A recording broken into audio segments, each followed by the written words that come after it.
يا بص بص. أيوة، أنا هشتري الإحداثيات دي في شرارة. أيوة اشتغلت، ده دليل تاني إن دي عربية شرطة حقيقية. طيب ما عندناش وقت كتير. أهلا بيكم يا أعزائي المشاهدين ويا عيلتي من المشتركين. اسمي لاف وكنت بتصفح المزاد. أيوة، المزاد اللي ممكن تشتري فيه عربية قديمة أو مهجورة أو غريبة. يلا نشوف. أيوة، في عربيات كتير مختلفة ومثيرة للاهتمام، بس أنا مهتم جدا بالعربية دي عربية غريبة، رخيصة وقديمة، وأيوة مكتوب إنها مهجورة. بس يا جماعة، دي عربية دفع رباعي وبتشتغل على الطرق الوعرة، حلوة وجامدة، وأظن ممكن نحاول نلاقيها، فهشتري الإحداثيات دي. ودي الخريطة. أيوة، أظن نقدر نمشي ورا الإحداثيات دي ونشوف هنلاقي إيه، وممكن نلاقي حاجة جامدة النهاردة. يلا بينا. يعني دي هتبقى مغامرة صغيرة. أظن كده، يا رب هتبقى صغيرة جداً، لأن لو بصينا على الخريطة على جهاز الملاحة إحنا قريبين جداً من عربية الدفع الرباعي اللي بندور عليها. يا جماعة، عندي مهمة ليكم. معايا آيفون 16 ودي صورة لكراكن، وهنا في حاجة مكتوبة بلغة غريبة، أمات فيكتوريا كورم. قولوا لي معناها إيه في التعليقات، ولو حد عرفها هعمله لايك بالقلب. يلا بينا نكمل. مهمتنا دلوقتي هي ندور على العربية الدفع الرباعي المتروكة. شوف كمية التلج اللي هنا. أيوة، ده جنان فعلا.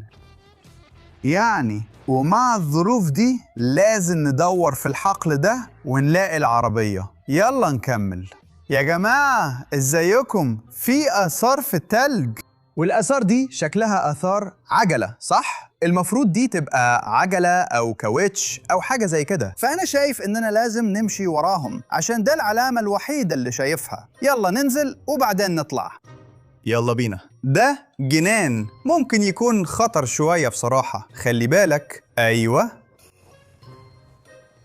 هاي، بص بص بص، هي هناك عند العربية الويكل. يا نهار أبيض، إيه ده؟ شكله جامد. يلا بينا. يا نهار أبيض، الحاجة دي فعلا شكلها متسابة. تعالوا نقرب. في غابة في الناحية دي، وهنا في حقل، وده تلج كتير قوي. ده دليل تاني إن العربية دي متسابة بقالها كتير. يا جماعة بصوا كويس، دي عربية شرطة فيها نور أزرق فوق السقف. ده جنان، تلج كتير في كل حتة. يا نهار أبيض، بصوا كل حاجة متغطية بالتلج، كله اتحرق تحت التلج. أيوة، ده جنان، تراب كتير وصدى في كل حتة. واو، في حاجة مكتوبة تحت التلج، بص.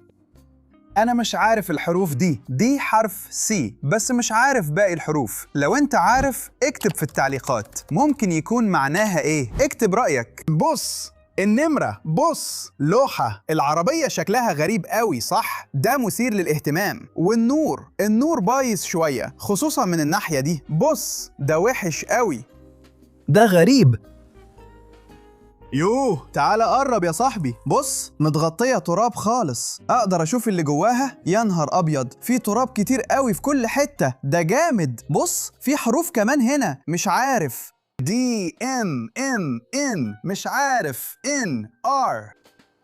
ما عنديش فكرة الحروف دي إيه. طيب يلا نفتحها ونشوف لو نقدر نطلع حاجة مثيرة من العربية دي، ويمكن كمان نقدر نخلي العربية دي تشتغل وتتحرك. جبت شوية أدوات ولوازم في شنطة العدة بتاعتي، فخلينا نشوف لو نقدر نشغل العربية. طبعاً هي مقفولة، بس ده مش مشكلة خالص، لأن دي عربية كلاسيك كوربراتير، عربية قديمة ما فيهاش أمان وحاجات تانية. فأعتقد الحاجة الوحيدة اللي محتاجها دلوقتي هي سكينة. 28 طعنة. أيوة تمام. أيوة نجحت.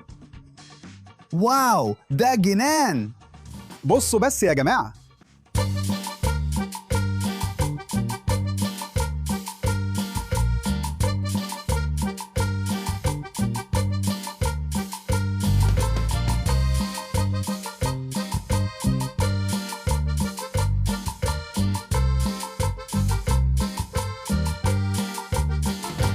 طيب يلا نشوف ايه اللي جوه. واو يا جماعة، بصوا بس، حالة العربية دي سيئة جدا. بصوا، متغطية تراب بالكامل، التراب في كل حتة. يا نهار أبيض، دي وسخة جدا. وبصوا يا جماعة، بصوا لقيت ايه هنا. يا نهار أبيض، الكلبشات القديمة الصدية، ده جنان، ده رهيب فعلا. تقدر تشوف إنها عربية شرطة صح؟ وكمان فيها بابين بس، يعني الباب الأول والباب التاني، لكن مفيش أبواب تانية. العربية دي معمولة للمساجين. أنت في الحجز وبيتم نقلك في الكرسي اللي ورا هنا، ومش هتقدر تخرج من العربية عشان مفيش باب. وبرضه بص، شفت ايه هنا؟ ده عصاية غريبة جدا، مش عارف دي بتاعت ايه. قولي رأيك ايه؟ ببساطة هي عصاية أبيض في أسود وخلاص. فأنا مهتم أشوف لو أقدر أشغل وأسوق العربية دي. بس الأول تعالوا نشوف ايه تاني عندنا هنا. ده زي لبس شرطة أظن، وكمان فيه سلاح شرطة. في تراب كتير في كل مكان، وكمان لقيت قبعة شرطة، وكمان متغطية بالتراب تماماً. طيب يلا نجمع كل الحاجات دي ونشوف كبوت العربية. بس الأول لازم نفتحه. أكيد الفتاحة موجودة هناك في مكان ما، على الأقل أنا فاكر كده، ومش عارف هي فين. أيوة لقيتها دلوقتي. كبوت العربية مفتوح. يلا نشوف عندنا إيه هنا. ده كبوت حلو تمام. ممكن ألبسها كده؟ تمام. دلوقتي أنا بقيت ضابط شرطة. في تراب كتير في كل حتة. ده جامد، ده رائع. أنا ضابط شرطة بالعربية دي، هبقى الشريف الجديد للغابة دي. طيب يلا نشوف كبوت العربية. تعال هنا. تمام، افتحي.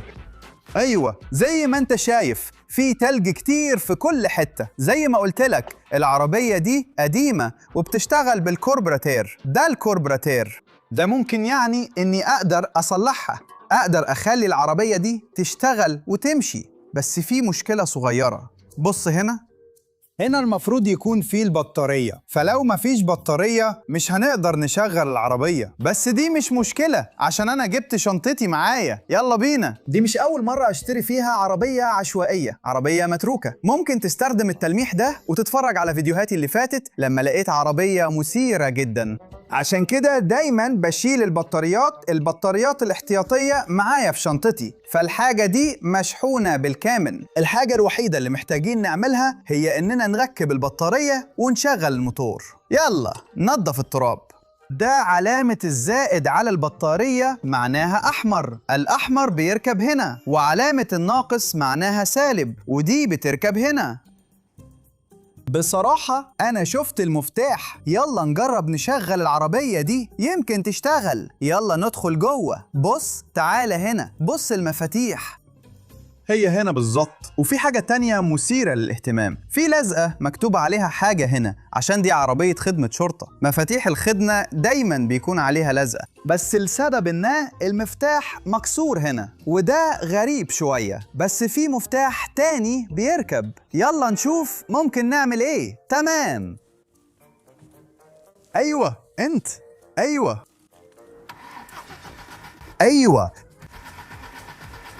ده كويس. الموتور مش عالق، يعني نقدر نستخدمه عشان نشغله ونسوق. خلينا نشوف لو في شرارة. الموتور بيلف. دلوقتي هنصلحه بطريقة ما ونشغل الموتور. لازم الأول نتأكد إذا في شرارة ولا لأ. وزي العادة الحاجة الوحيدة اللي هحتاجها هي دي وسكينة. يلا نجرب. كنت تعرف إنك ممكن تستخدم ده للعربيات القديمة اللي فيها كوربراتير؟ ممكن تستخدم سكينة أو مفك علشان توصل شوية حاجات معينة على السلف، وبعد كده تقدر تشغل السلف نفسه. هي صعبة شوية بس تقدر تعملها. بطريقة ما، ماشي؟ أيوة. هو ده؟ أيوة، يعني أنت بس محتاجه. أيوة، يعني أنت بس محتاج توصل الوصلات الكهربائية. يعني من هنا أقدر أشوف الشرارة، صح؟ زي ما احنا عارفين الكهرباء شغالة في العربية المتروكة دي، فخلينا نشوف لو في شرارة. يلا نفصل الحاجة دي. تمام، ويلا نشوف الشرارة. دي الطريقة اللي نقدر نعرف بيها إذا في شرارة ولا لا. محتاجين شوية حديد من هنا، يلا نحطها كده. وبعدين هنستخدم السكينة. دي مش سكينة، دي سكينة علشان نلف الموتور. تمام، يلا بينا نعمل كده.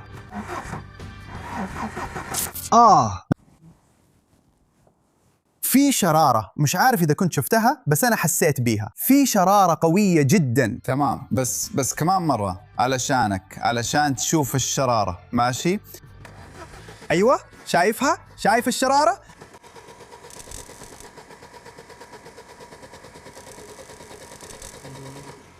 أيوة، الشرارة موجودة هناك في كل مكان وقوية جدا. فلو عندنا الكهرباء وعندنا الشرارة، فاضل حاجة واحدة بس، الوقود. يلا نرجع كل حاجة مكانها ونحسن نظام الوقود. في المحاولة الجاية هنحتاج أدوات تانية، وطبعاً أبوة وقود. دايماً معايا حوالي نص لتر بنزين. الفكرة بقى، تعال قرب. دي طلمبة الوقود، دي طلمبة الوقود هنا، بس مش عارف إذا كان كل حاجة شغالة. فطلمبة الوقود بتخلي البنزين يمشي من هنا لهناك جوا الكربوراتير عن طريق الخراطيم دي. مش عارف، ما عنديش فكرة إذا كان ده لسه شغال ولا لأ. فهغير نظام الوقود كله بنظام الوقود بتاعي. الموضوع بسيط جدا. كل اللي محتاجه عشان تعمل كده هو مفك واحد بس. تمام، كل اللي عليك تفصل نظام الوقود القديم كده. بعد كده هتحتاج تعمل فتحة في نظام الوقود الجديد زي كده مثلا. أيوة، الموضوع بسيط جدا. وبعد كده هدخل نظام الوقود القديم جوه نظام الوقود الجديد. ده شوية خطر، لازم أقول كده، عشان كل حاجة ممكن تولع. بس ما تقلقش، أنا محترف. كل اللي عليك تعمله إنك تحط دي، أيوة هنا بالظبط. أيوة، هتشتغل. دلوقتي عندنا شوية وقود هنا جوه الإزازة. الوقود بيمشي مع السلك ده جوه طلمبة البنزين هنا، وبعد كده بعد طلمبة البنزين بيروح على طول للكوربوراتور. دلوقتي يلا نجرب. أنا بستخدم السكينة تاني علشان ألف المارش. تمام؟ أيوة كده، كمان شوية كمان. يلا. أيوة اشتغلت. أيوة اشتغلت. بس يا جماعة إحنا ما عندناش وقت كتير. معايا نص لتر بس من البنزين، فلازم نجمع كل حاجة بسرعة. لازم نقعد في العربية بأسرع ما يمكن ونسيب المكان ده في أسرع وقت. يلا بينا. ده جنان، ده ممتاز، ده جنان ممتاز فعلا. يلا يا مصور، نسيب المكان ده. حاضر. يا نهار أبيض، شوفوا أنا لقيت إيه هنا. بص، في مسدس. يا ساتر، لو أنا مش غلطان ده مسدس بيريتا. المسدس ده اسمه بيريتا. الضابط بيستعمل المسدس ده. يعني لو أنا مش صح اكتبوا رأيكم في التعليقات. يا ساتر، لقينا مسدس هنا فعلا. ده جنان. ده دليل تاني إن العربية دي عربية شرطة حقيقية. كده إحنا تقريبا جاهزين. إيه ده؟ إيه اللي بيحصل؟ الجهاز ده شغال. وبص لقيت ايه كمان هنا.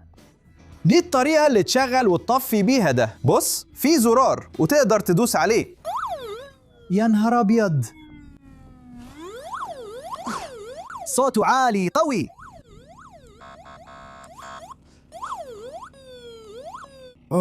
أخيراً. يلا نشوف إذا كان شغال. أهلا بيكم يا مشاهدي الأعزاء ويا عيلتي من المشتركين. لو لسه بتتفرج على الفيديو تاعي اشترك دلوقتي حالا. ده مهم جدا يا جماعة، مهم جدا. وكمان لو انت مشترك بالفعل ما تنساش تفعل الإشعارات. فعل الإشعارات، دوس بس على زرار الجرس. ده مهم جدا عشان تشوف فيديوهات الجاية. تمام، ما عندناش وقت كتير. يلا نسيب المكان ده. تمام، يلا نحاول نكمل كده. أيوة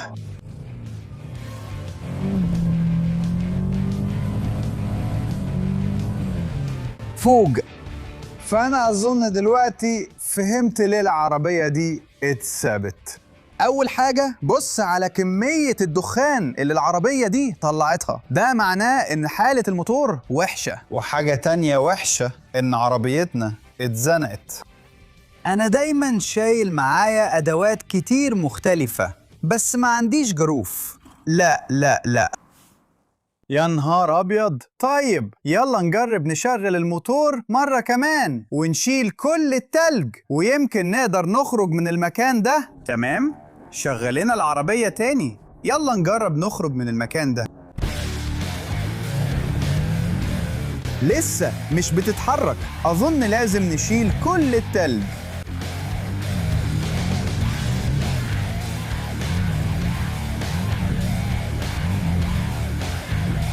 يلا بينا.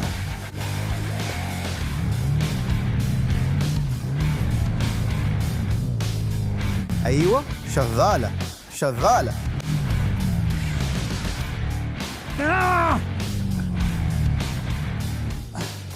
كمل كده.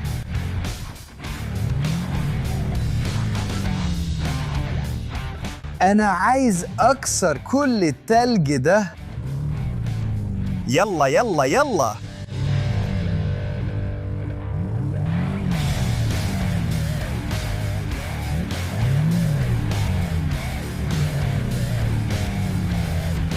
أيوة، يلا يلا يلا، كنا هنعملها خلاص. يلا يلا يلا، احنا لسه بنعملها. في دخان كتير في كل مكان.